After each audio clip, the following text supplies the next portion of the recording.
All right, it's time for some more rational functions review. And I have this sneaking suspicion here that this lesson is going to be twice as fun, twice as exciting. You want to know how I know that? Double exclamation points. I didn't put that in there for no reason, right? There's two of them. I want you to remember that, all right? And Jenny here is twice as excited. Actually, her excitement is approaching negative infinity, I feel like, right now. But that's okay. You know, she's here for moral support. We'll pop in there with Jenny as usual. So how do we start these problems here? How do we start our wonderful rational functions? It's with fact. Look at that. She popped up again. It's factoring. She's like, oh, let me adjust. All right. Factoring time. She had a big puppy size. She's like, oh, factoring. It's my fave. So I have x minus 1, and then I have x plus 4, x plus 1. Now, in this particular situation, nothing is canceling out, which means we don't have any holes in this one. But let's go with that domain. My domain is going to be x such that x does not equal negative 4 or negative 1. You could also write an interval notation, right? I'm going to skip over the range for now until we get to the graph. What I'm going to go down to is f, my vertical asymptote, or asymptotes. Well, we don't have any holes, nothing canceled out, so I actually have x equals negative 4 and x equals negative 1. So both of those are going to be asymptotes. I can pop that on the graph right now. I'm going to do my asymptotes in pink. All right, so they would show up real nice. So I've got negative 4 and negative 1. Awesome. That's interesting. We don't see that every day. 2 asymptotes, 2 verticals. Oh, man. All righty, next. So no holes. Horizontal asymptote. Remember our rules from last time? They are right here. We have small over large, which is y equals 0 again. Okay. Let's see here. Next up, X-Intercepts, Y-Intercepts. That's right. Let's do that. We got that on D and E right here. So X-Intercepts. Well, if I want to get an X-Intercept, that means that my function value, my Y value is 0, right? If it's crossing the X-axis, that means Y is 0. So anywhere along here, negative 3, 0, negative 2, 0, 0, 0, 1, 0, 2, 0, 3, 0. My Y value is always 0. So I'm going to set this equal to 0. And when I'm setting it equal to 0, I obviously don't want my denominator 0. We can't divide by 0. I only need to focus then on my numerator equaling 0. So I can take my numerator, I'll add 1, and I'll get 1 for x. So my x-intercept is 1, 0. Okay? I only need to focus on my numerator there because I don't want my denominator 0. That would make it undefined, right? So I pick and choose what I need based on what I know about functions, right? So for my y-intercepts, my y-intercept, there's only going to be 1. What do I do now? Oh, that's right. My x value would have to be 0 if it's on the y-axis, right? So I'm going to go ahead and plug in 0 to my function here. It's easiest when it's in its original non-factored form like we have here, because again, I can just focus on those two. Negative 1 over 4, because everything else is going to be 0 and gone. So it'd be 0, comma, negative 1 fourth. Awesome. So it might help if you want to jot down that when I find my x-intercepts, I set the numerator equal to 0. When I find my y-intercept, it's when I set x equal to 0. But I think it's really, really important to understand why. Not that somebody just told you, well, you plug in 0 for the other one, then you get that one. Like, that's great and all, but we should know why and what it looks like on the graph, right? That helps us retain the information. I think I'm ready to graph this thing, so let's do that. I've got my vertical asymptotes. Let me pop on my horizontal now. Whoa, I got a little off track there. Wonderful. Put some arrows on these bad boys. Awesome. Remember, those are equations of lines. That's why we write them x equals negative 4, x equals negative 1, y equals 0. They're equations. Wonderful. So let me plot some points that I have here. I've got my my y-intercept of 0, -1/4. So that's right here. I've got an x-intercept of 1, 0. That's interesting. An x-intercept, excuse me. Yeah, 1, 0. Cool. Which is right there. Very interesting. It's on the asymptote. Okay. We're gonna talk about that in a little bit here. You see, it surprised me when I was like, "Wait, did I make a mistake?" No, it can happen, kids. It can happen. It's happening today. You gonna learn today. All right. Now, anything else that we have going on here? Not that I can graph, right? Not that I can graph. I've got everything on there that I know. All right. So now we got to figure out what the heck's going on. So I can see, generally speaking, with these 2 points that I'm going to have something like this. What actually happens is it comes up and then it comes back and it approaches right here. And what I would like to do is after we get this thing plotted, we're gonna explore what's going on here. Okay, we're gonna explore that one as to what's happening.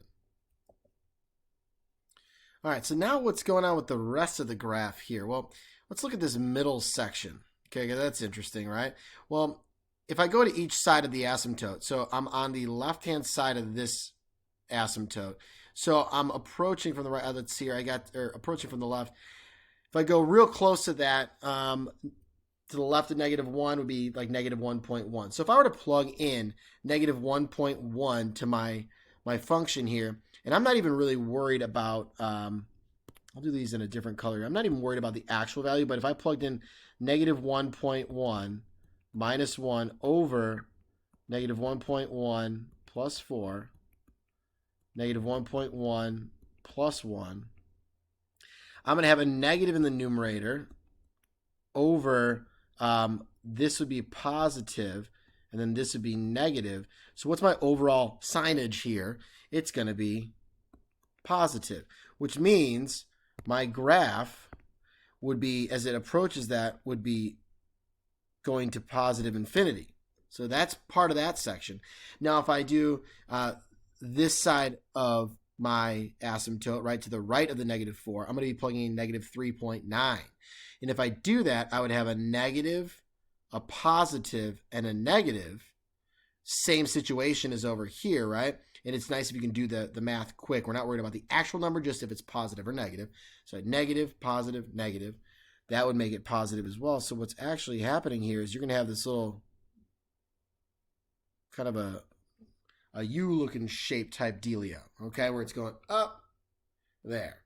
All right, and if I get real close to that asymptote, that horizontal, it's doing something like that. We could plug in some other values to get some points if we really wanted. I'm going to leave it at that for now. Now, the other portion, let's find out what's going on. Well, if I go to the left of -4, that's -4.1, and if I use my little sign chart action, negative in the numerator, negative here, and negative here, 3 negatives, that's going to stay negative, which means that my graph is like that, and it's going to come up. Boom. There we go. We have ourselves a nice graph. We used intercepts. We used values close to our asymptotes to see what was going on. And we've had some success here. Now, what I would like to do is I'd like to use the calculator a little bit to verify this. If I were to pop this on and graph it, yeah, it looks something like that, right? It kind of disappears over here, which is interesting. But remember I said that I wanted to check out what the heck was going on here, like how it went through and up, right? Because it started down here, started from the bottom, and now we're here, Drake. But it comes back down. It's hard to see. But if I go to my table again and I hit second table, actually I got to set it to ask. So second table set. And if I hit, ask, there we go. I might have to just clear the table.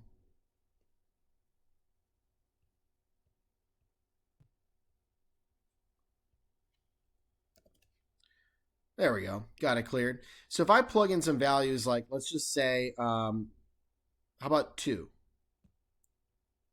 Not Z. We want 2. Hit enter. Oh, I get a positive number, right?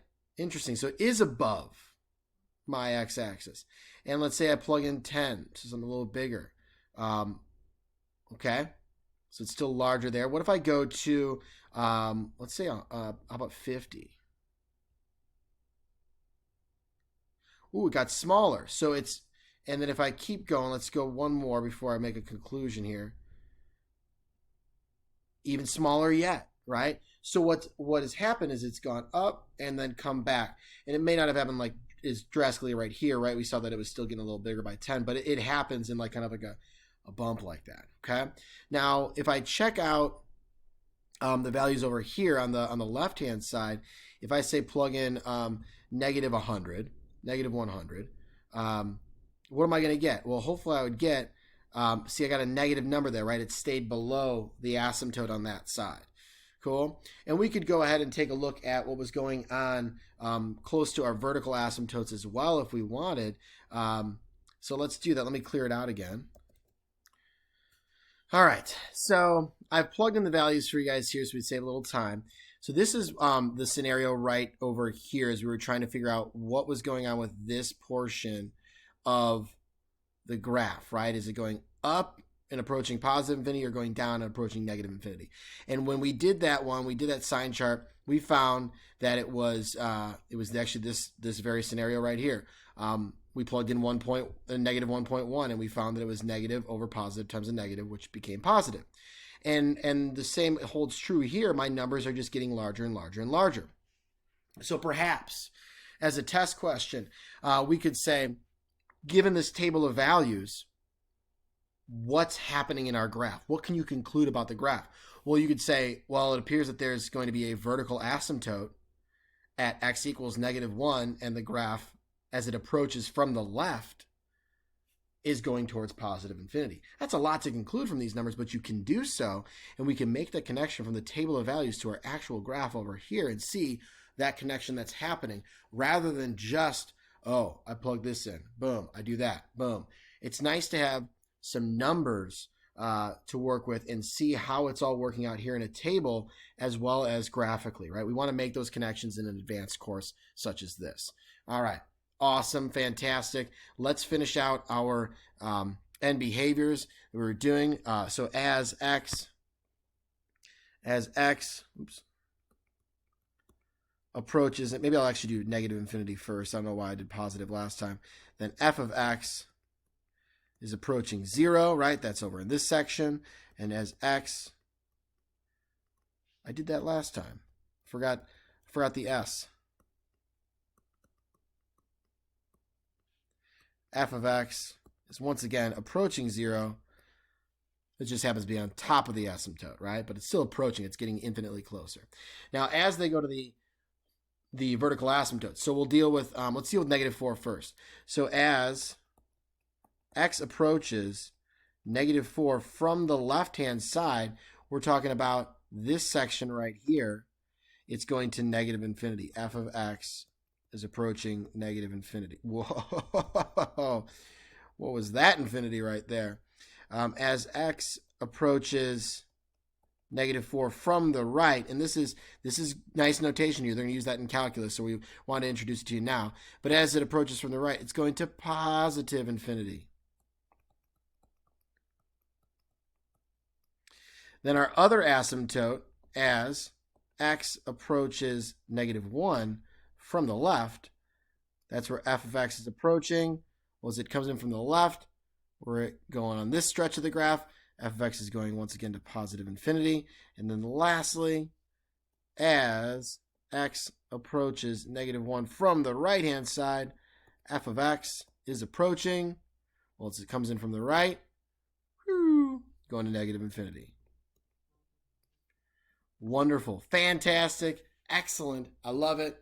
Got our end behavior. We got our vertical as the behavior as it approaches our vertical asymptotes.